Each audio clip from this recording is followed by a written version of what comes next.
Students, today's topic is On Saint Please by A.G. Gardner. We are going to discuss our part 2, the bus conductor and a passenger. Before I proceed further, let us recapitulate part 1, the liftman and a passenger.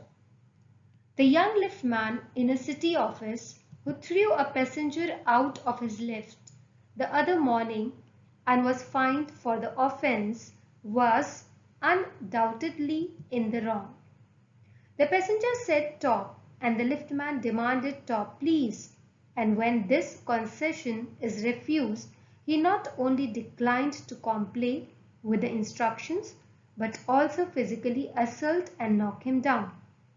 When this even was taken to the legal jury, it was concluded that discourtesy is not a legal offence, but physical assault is.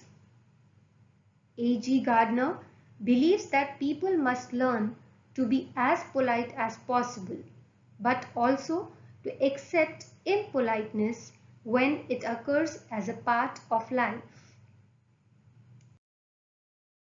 Let us now see the part 2 of this story about the bus conductor and a passenger.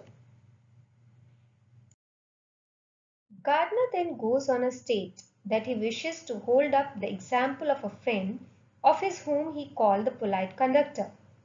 He hastens to add that by calling a particular conductor polite, he does not mean to imply that all other conductors are impolite.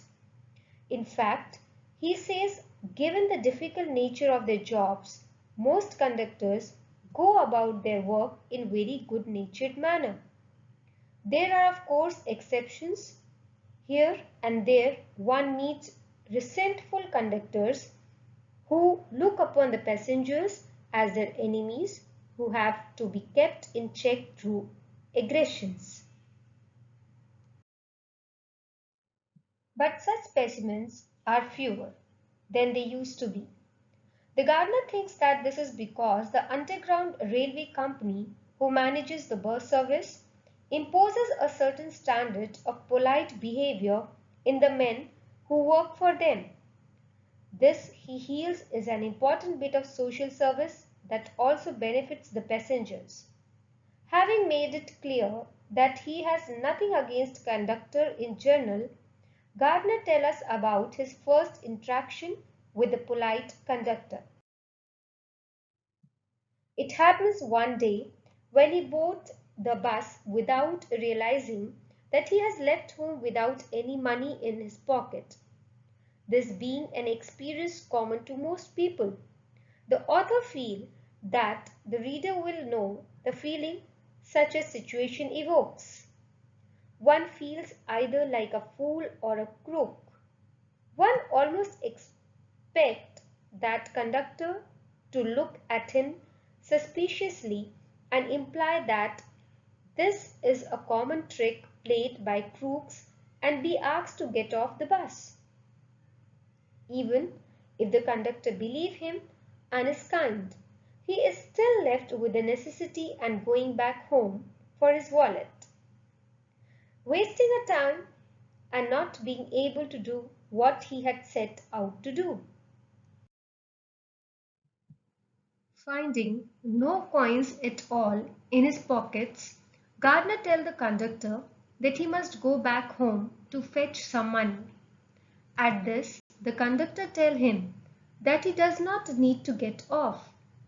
Flourishing his bundle of tickets, he offered to give the author a ticket to wherever he may want to go. When the author told him the destination, the conductor handed him the ticket. But when the former wanted to know where he should send the money, the cheerful reply he got was that he was bound to meet the latter some day on some bus. Luckily for Gardner, he found a coin in his pocket at last and managed to pay the fare.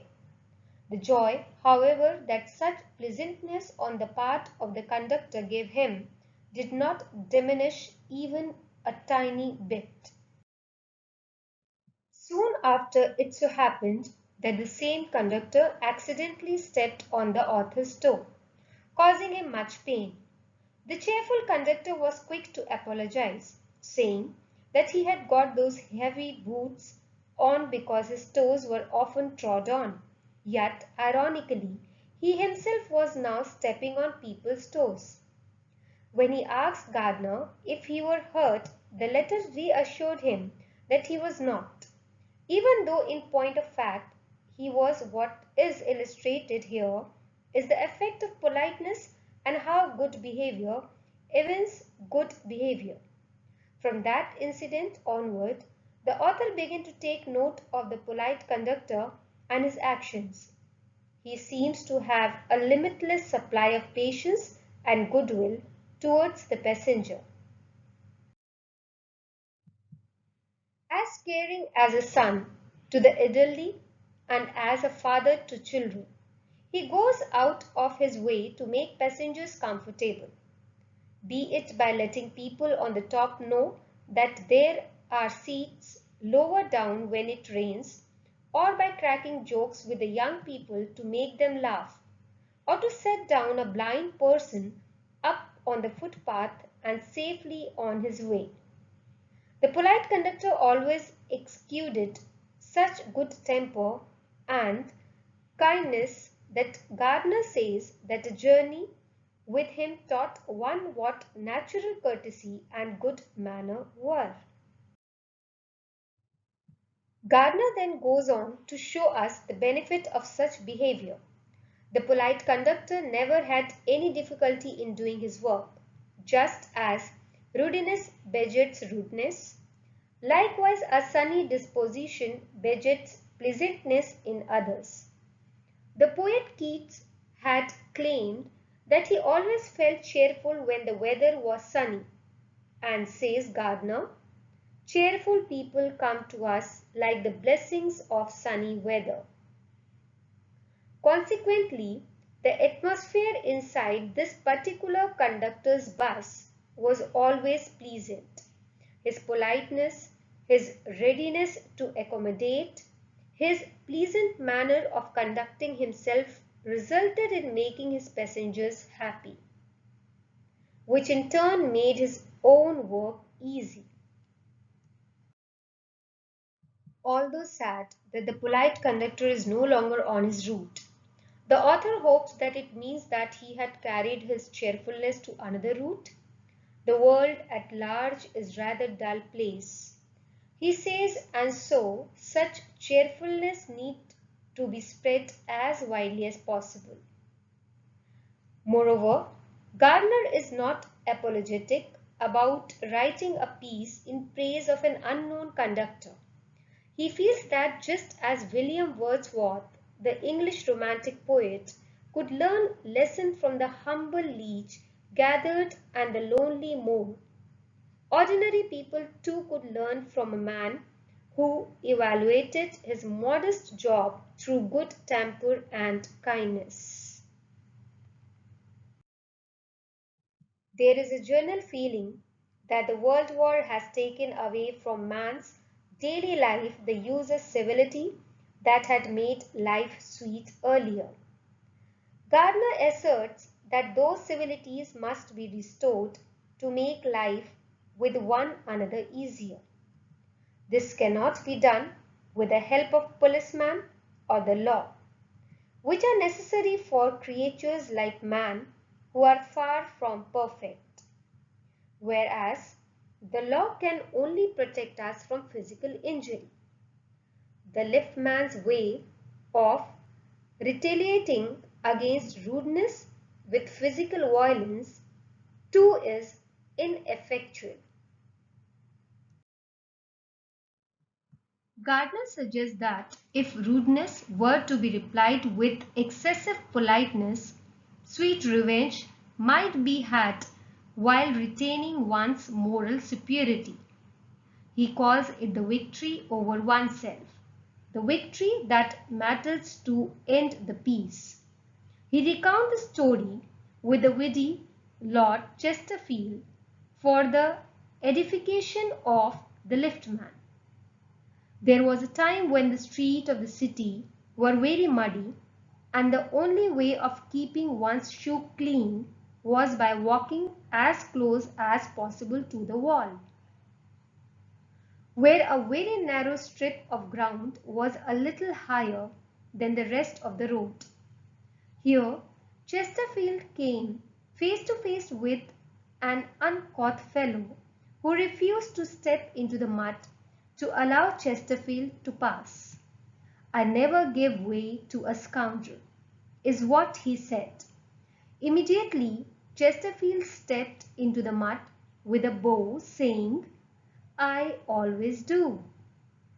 Gardner hopes that the liftman will understand that this revenge was much better than throwing the fellow into the mud.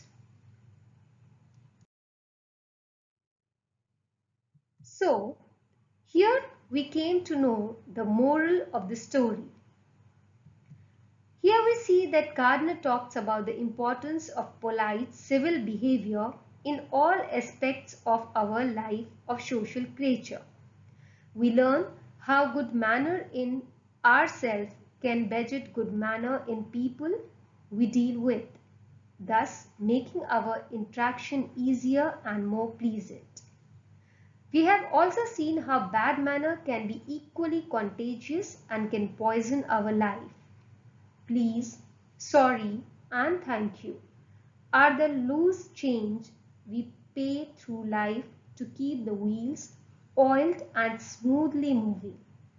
We have learned how Gardner uses a specific technique for a specific purpose, just as he uses a particular style to achieve a particular end.